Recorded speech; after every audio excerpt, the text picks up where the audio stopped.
Morning guys, કેમ છો? જય શ્રી કૃષ્ણ। અત્યારે હું જાઉં છું મકાઈના ખેતરમાં દવા છાંટવા માટે। તો મેં દવા ફાઇનલ રેડી કરી દીધી છે। તો ત્યાં હું વધારે બ્લોગિંગ ના કરી શકું, કારણ કે હું ખુદ દવા છાંટવાનો છું, એટલા માટે બીજું બ્લોગિંગ કરે એવું કોઈ નથી। પણ આ શક્ય બને ને એટલું આપણે બતાવશું, બ્લોગ બનાવશું। ચલો, મેં પંપ રેડી કરી દીધો છે, તો સીધા જ મળીએ ખેતરમાં જઈને। ચલો, ફાઇનલી ગાઈસ દવા છાંટવાનું કામ છે અત્યારે ચાલુ છે। અહીંયા તમે જોઈ શકો છો પંપ પાછળ। અત્યારે અહીંયા દવા છાંટવાનું કામ ચાલે, જોઈ શકો છો।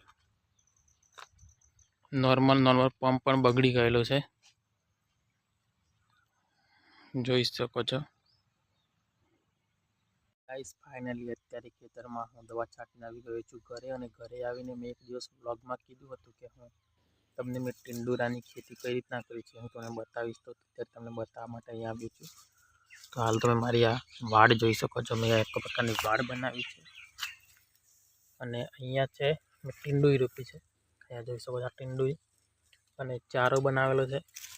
અહીંયા જે ગોબર છે, છાણ હોય એ નાખીને મૂક્યું છે, એટલા માટે જલ્દી એનો વિકાસ થાય એટલા માટે। અને અહીંયા મેં દૂધી રોપી છે, એ હજુ બિલકુલ નાની છે, થોડા દિવસમાં મોટી થઈ જશે। અને એક બીજી સરકારી ટીંડોરી પણ મેં અહીંયા રોપી છે અહીંયા લાવીને, એ પણ હવે ફૂટવાની તૈયારી પર છે, તો જોઈ શકો છો અહીંયા।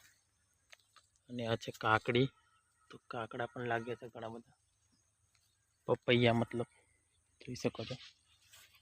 અને તમને હું બતાવીશ કે અહીંયા મરચીઓ છે, તો મરચીઓની પણ ખેતી બહુ બધી કરી છે મેં, જોઈ શકો છો। ચલો બતાવું કે ટીંડોરા કેટલા લાગ્યા છે ઉપર જઈને। બીજે કંઈક અહીંયા વાલળ લાગ્યા છે, તો વાલળ પણ અહીંયા નીચેથી ચડ્યા છે, તો વાલળ પણ બહુ બધા લાગ્યા છે। અહીંયા જોઈ શકો છો ઉપર લાગ્યા છે બહુ બધા ટીંડોરા, ઉપર તમે જોઈ શકો છો, કેમેરામાં નજર આવતા હશે। અને બીજા નીચે પણ લાગ્યા છે, કંઈક બતાવીશ તમને અત્યારે। અહીંયા જોઈ શકો છો, અહીંયા તમે નજર આવતું હશે ટીંડોરું, અને બીજા ઉપર પણ નજર આવતા હશે, મતલબ ઉપર બહુ બધા લાગ્યા છે। કંઈક એ પ્રકારની હું ખેતી કરું છું। ટીંડોરીના થડમાં મેં દૂધી પણ રોપી છે, તો દૂધી પણ મોટી થશે એટલે દૂધા લાગશે। અને અહીંયા જાલરની પણ ખેતી છે, બહુ બધી ખેતી છે, તો તમે પણ એ રીતના જુગાડ કરીને લગાવી શકો છો।